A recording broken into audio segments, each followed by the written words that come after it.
रात के सन्नाटे में रेत के टीलों के बीच एक रहस्य पक रहा था। एक ऐसा निर्णय जो न केवल भारत की सुरक्षा नीति बदल देगा, बल्कि अगर हवा में लीक हो जाता तो देश को कूटनीतिक और आर्थिक तूफान में ढकेल देता। आपको याद दिलाऊं, मई 1998 में 3 दिनों में 5 भूमिगत विस्फोट, जिन्हें ऑपरेशन शक्ति कहा गया, उन्होंने दुनिया को चौंका दिया। पर उससे पहले एक अदृश्य जंग चली। कैसे खुफिया और सेना ने विदेशी उपग्रहों की नजरें भ्रमित की। कई हफ्तों तक वैज्ञानिक और इंजीनियर रात के अंधेरे में काम कर रहे थे। उपकरणों को रात में लाकर दिन में वापस रख दिया जाता, ताकि ऊपर से देखने वाले कैमरों को कुछ भी संदिग्ध न दिखे। सैटेलाइट पैटर्न, पासिंग टाइमिंग और मौसम के चक्र, सबका अनुसंधान करके काम रातों में शिफ्ट कर दिया गया। बड़े गड्ढों को धुले धुले रेत के टीले जैसा दिखाने के लिए रेत के ढांचे बनाए गए। केबल, सेंसर और निर्माण सामग्री मिट्टी में छिपा दी गई। यही नहीं, सैनिकों और वैज्ञानिकों को छोटे छोटे दलों में भेजा गया और उनके काफिले रोजाना छोटे रास्तों से गुजरते, ताकि किसी भी बड़े मूवमेंट का पता न चल पाए। ये सिर्फ छुपाना नहीं था, ये एक सुनियोजित धोखा, डिनायल एंड डिसेप्शन था, जिसने अमेरिकी खुफिया समुदाय को भी चकित कर दिया।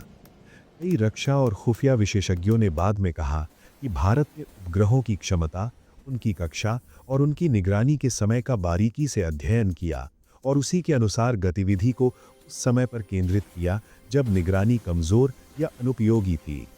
इस रणनीति ने वैश्विक निगरानी तंत्र को भ्रमित कर दिया।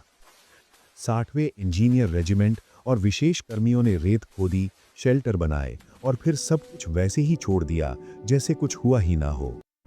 उपकरण विमान द्वारा रात में भेजे गए, काफिले छोटे छोटे ट्रकों में चले और हर काम में एक घनी चत सादगी। इतना कम लोगों को बताया गया कि सच्चाई के साथ काम करने वालों की संख्या सीमित रही। ये प्रणालीबद्ध गुप्तता ही सफलता की कुंजी बनी। अब कल्पना कीजिए, अगर ये पूरी योजना समय से पहले लीक हो जाती, कोई जासूस, कोई अनियंत्रित फाइल, कोई बोली बोली बातचीत और वैश्विक उपग्रह नेटवर्क को संकेत मिलते कि भारत परीक्षण करने वाला है, दुनिया की मामूली प्रतिक्रिया क्या होती? नहीं, ये मामूली नहीं रहती। पहले ही दिनों में संयुक्त राष्ट्र और प्रमुख शक्तियां बड़े शब्दों में निंदा कर सकती थीं। अमेरिका ने पहले भी इसी तरह की स्थितियों पर आर्थिक और तकनीकी प्रतिबंध लगाए थे।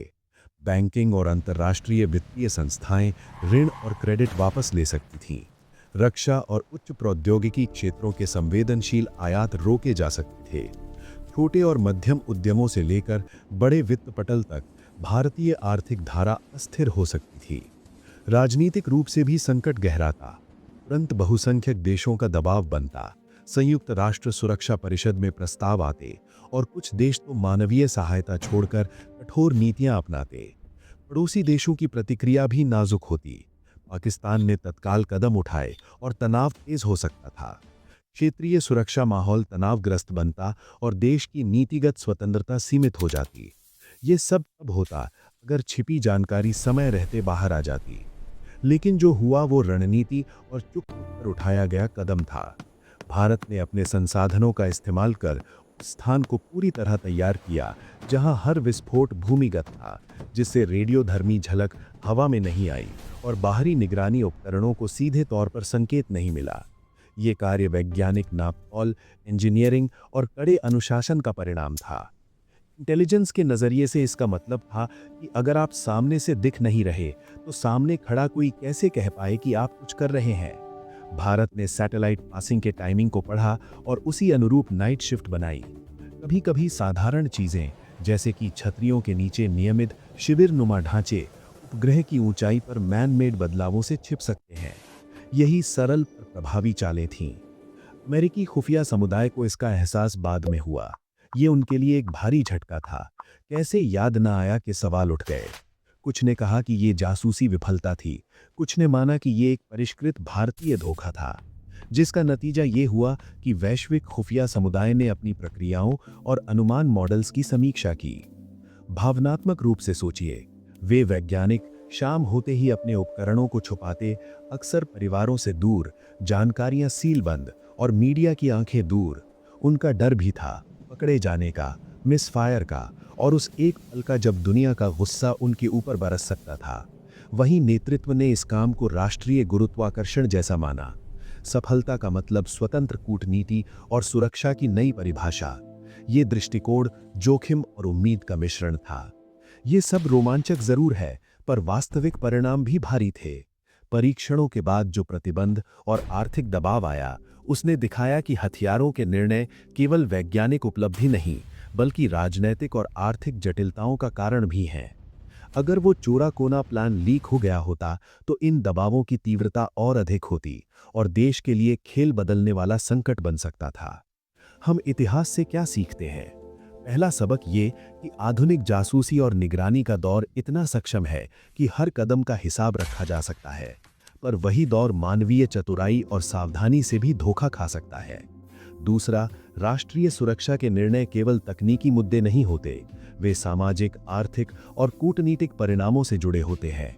और तीसरा, सबसे नाजुक, कि सच्ची बहादुरी अक्सर अंधेरे में चर्चित होती है, उन जवानों, वैज्ञानिकों और योजनाकारों की चुप्पी में जिन्होंने नतीजे की कीमत समझी थी। आज जब हम पीछे देखते हैं तो महसूस होता है कि उन कुछ दिनों की चुप्पी ने एक बड़ी कहानी लिखी, एक कहानी जिसमें रणनीति, साहस और जोखिम का मेल था, पर साथ ही ये एक चेतावनी भी है। गोपनीयता और छल से मिली छोटी सी विजय बड़े वैश्विक झटकों में बदली जा सकती थी, और शायद बदली भी होती अगर एक लीक ने समय से पहले सच उजागर कर दिया होता। अंत में ये कहानी केवल तकनीकी मात कर देने की नहीं है, ये निर्णयों की गंभीरता, देश की नाजुकता और इतिहास के संयोगों की है। और उन संयोगों में एक पल का चुप रहना किसी पूरे नाश की दिशा बदल सकता था। अगर उस रात कुछ और होता, तब क्या होता? इतिहास ने रास्ता चुना, लेकिन याद रखिए, अंधेरे में लिए गए फैसले अक्सर सबसे तेज रोशनी की मांग करते हैं।